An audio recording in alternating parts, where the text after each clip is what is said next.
Hello and welcome to Psycho Killer. I'm Simon Ford, a writer and journalist. I'm Jack Morrell. I was a major crime detective for 30 years, and now I'm Psycho Killer's law enforcement expert.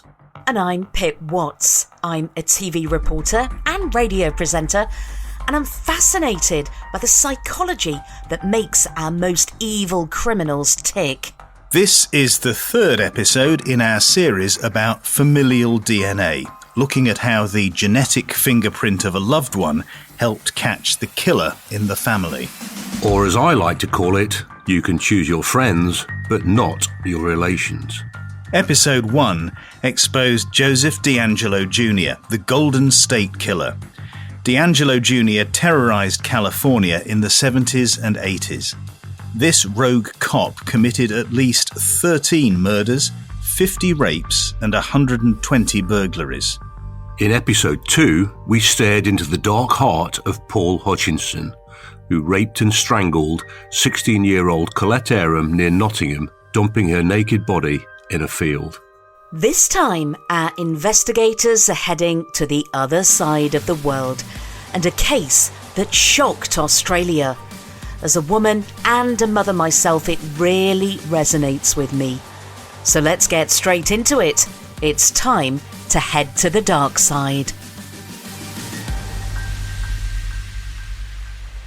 We've landed at Cooktown in far northern Queensland, a 4-hour drive from Cairns on State Route 81. Cooktown gets its name from Captain James Cook, the great British explorer credited with discovering Australia. Here, the Endeavour River flows into the ocean. The river is named after Cook's ship, which he beached here for repairs in 1770. With a population of about 4,000, Cooktown is one of the last settlements before you reach the very tip of the continent. Beyond lies the Torres Strait and Papua New Guinea. It's a laid-back kind of place, popular with tourists who stop off to marvel at the magical sunsets while sinking a cold beer outside the local pub. You might also catch a glimpse of one of Cooktown's most infamous inhabitants, the giant Australian saltwater crocodile. They are why you can't buy a surfboard in Cooktown. In August 2017, in one of these croc-infested rivers, locals found the body of 42-year-old Donna Steele. She'd been in the water for several days. It was apparent Donna had been abducted, but the cause of her death was unclear.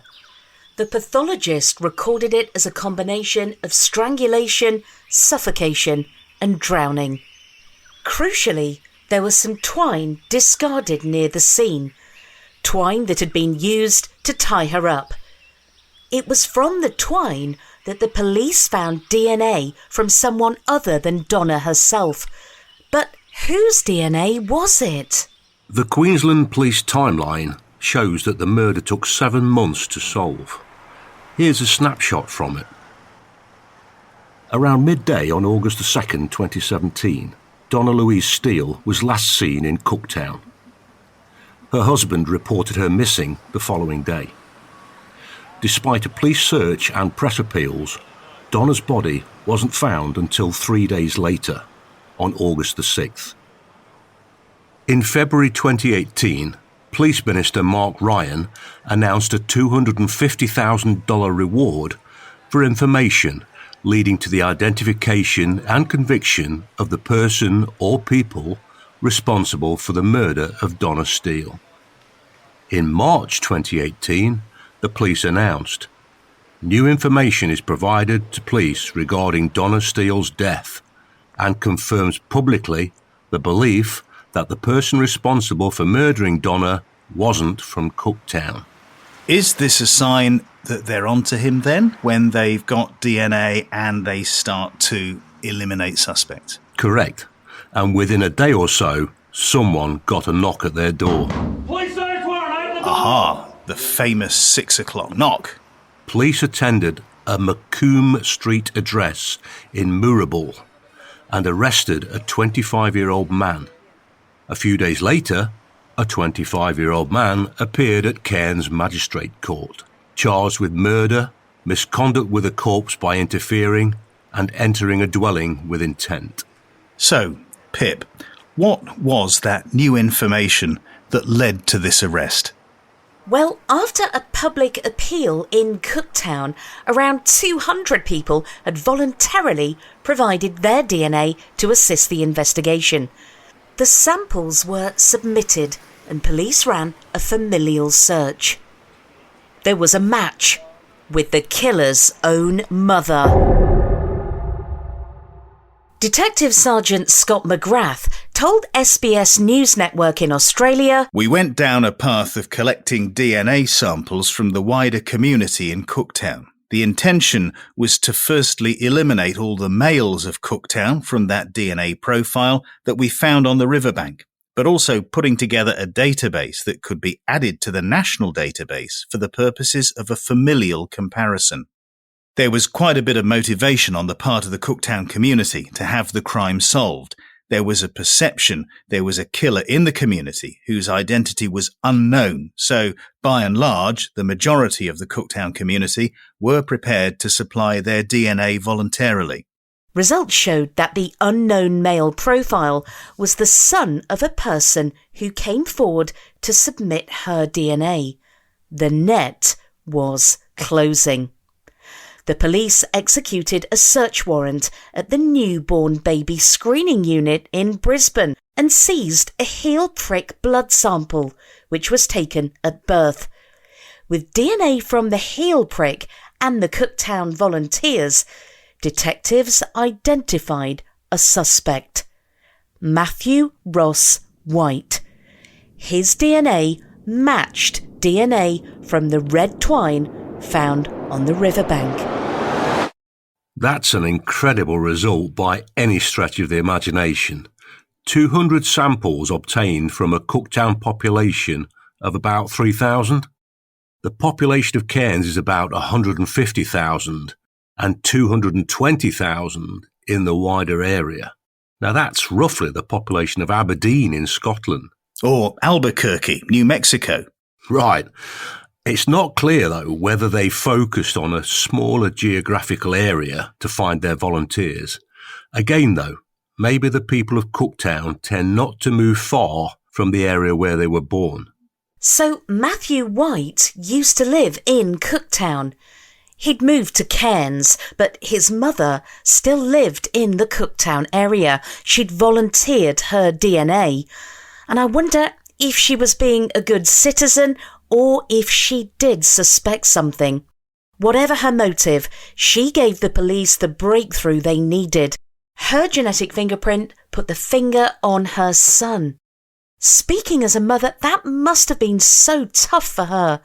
How on earth do you come to terms with the sudden knowledge that the baby you carried and raised to manhood is a killer?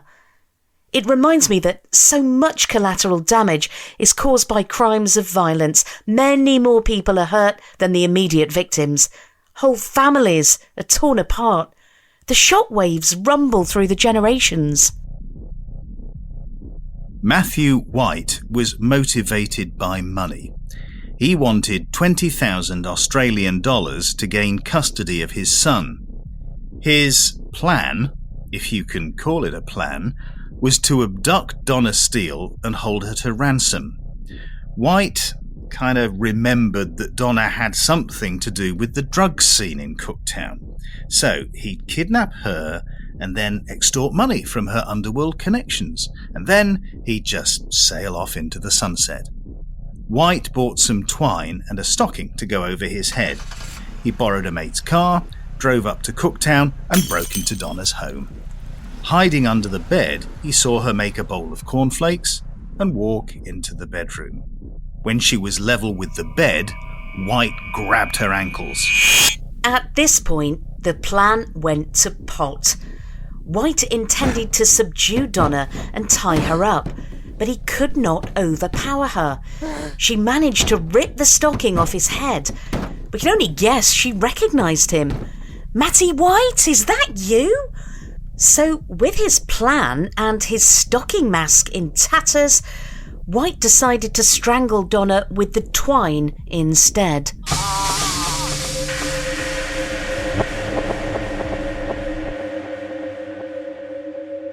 It takes great strength and determination to strangle another human being, even with a ligature. Donna Steele must have realised she was fighting for her life. White had her on her knees, but the twine wasn't up to the job. He looked around and, well, here's an extract from his police interview. Had a piece of twine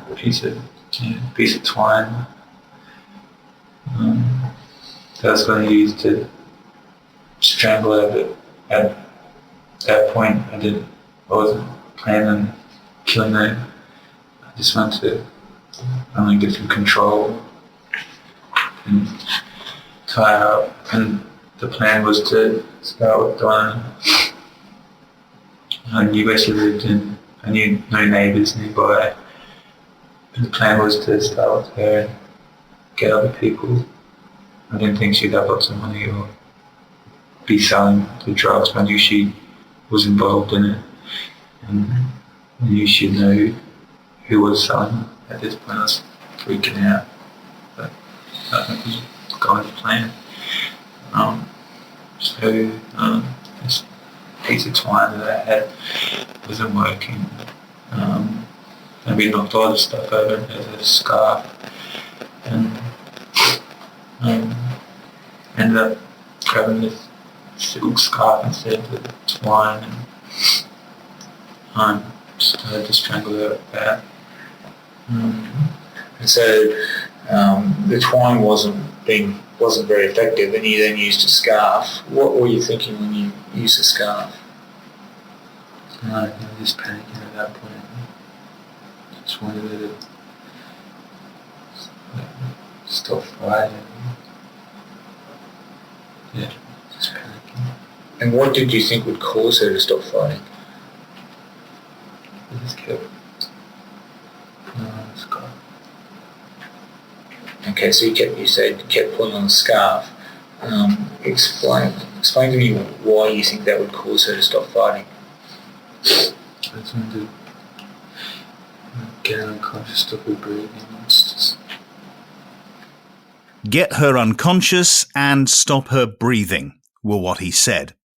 And what you'd want to hear as a detective, I suppose, Jack? Yes, and he clearly intended to kill her, if not with the twine, then certainly with the scarf. White then found time to wrap Donna's body in the bedclothes, drive to a bridge and tip the bundle into the river, weighing it down with rocks.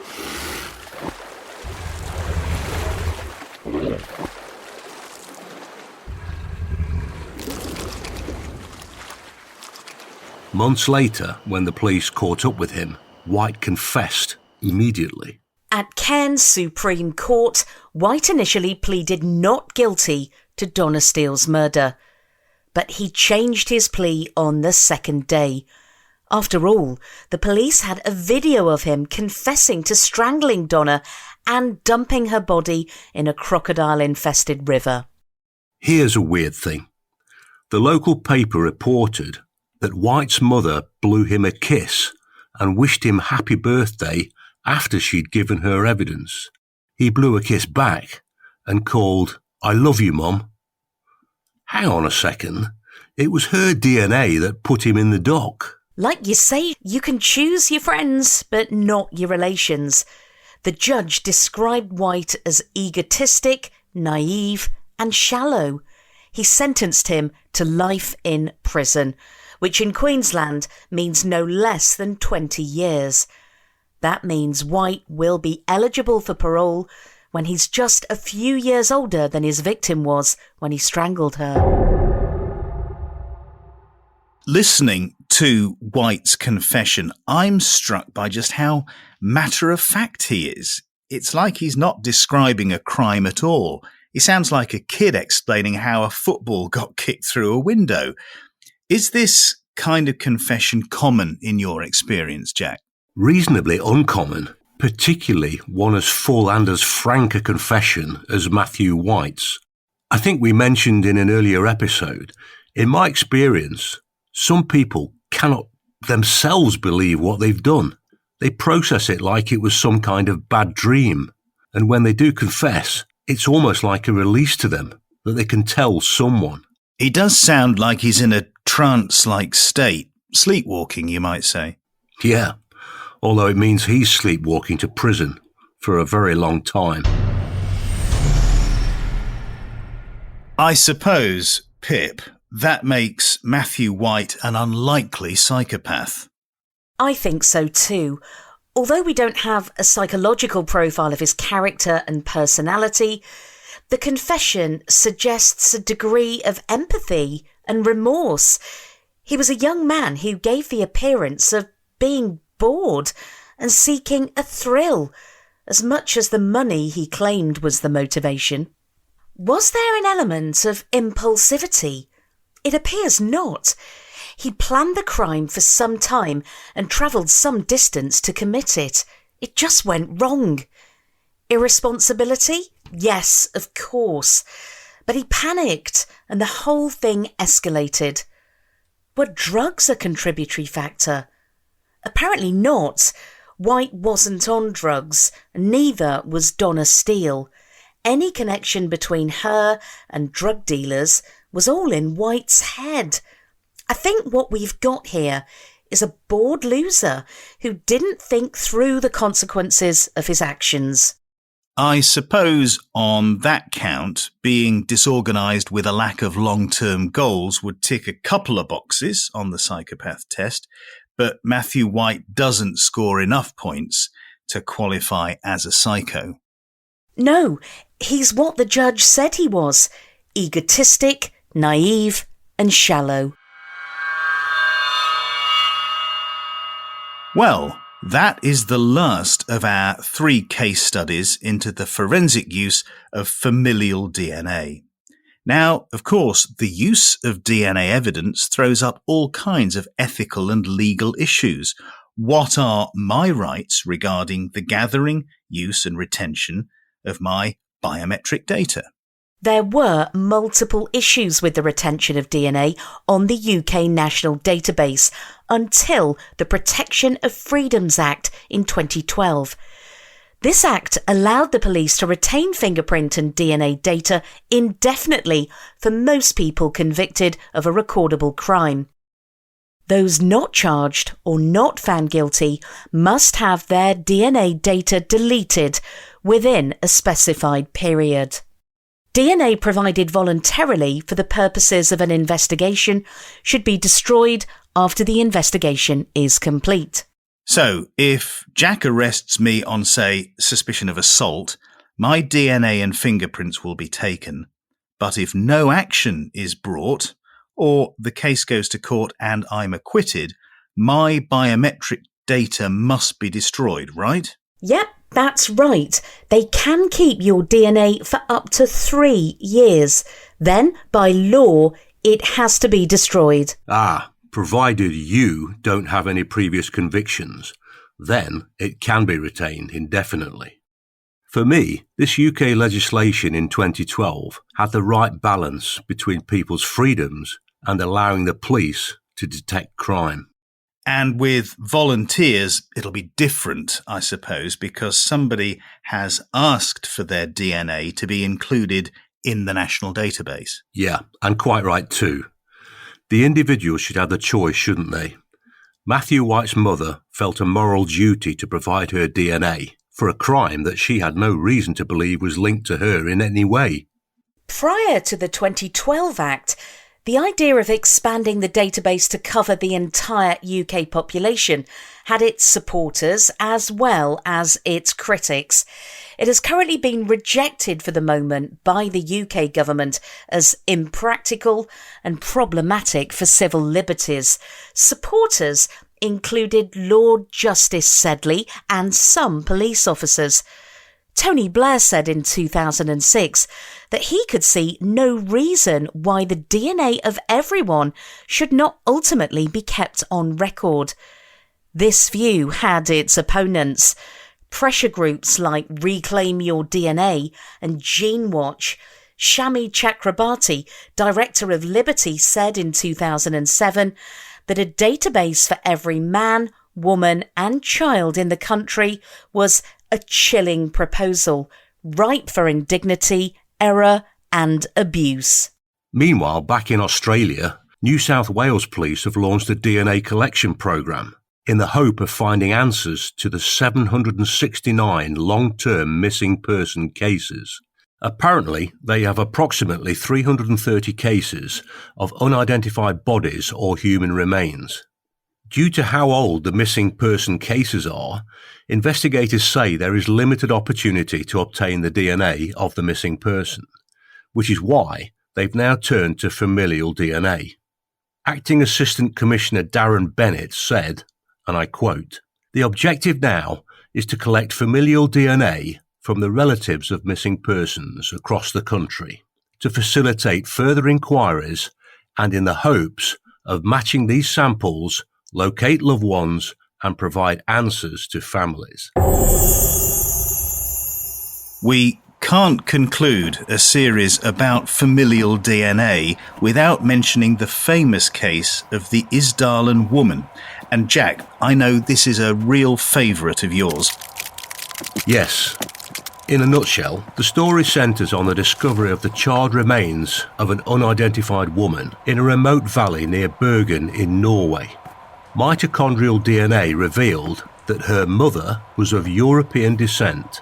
Isotopes from her teeth showed she grew up on the French border close to Belgium. But that is the tip of the iceberg. Armchair investigators, and a few serious ones I should add, are completely absorbed by the mystery of the Isdalen woman. So, was she murdered? And if so, who killed her? And why? I've always fancied a trip to Norway. Maybe we should go and check it out. Psycho killer at the Arctic Circle certainly has a ring to it. Thanks to the Cairns Post and news.com.au for the clips in this podcast. There's a link on our website to the video of Matthew White's confession. Just head on over to psycho-killer.co. Now it's time for me and Pip and Jack to say goodbye. We'll see you again soon on the dark side for another psycho killer, shocking true crime story.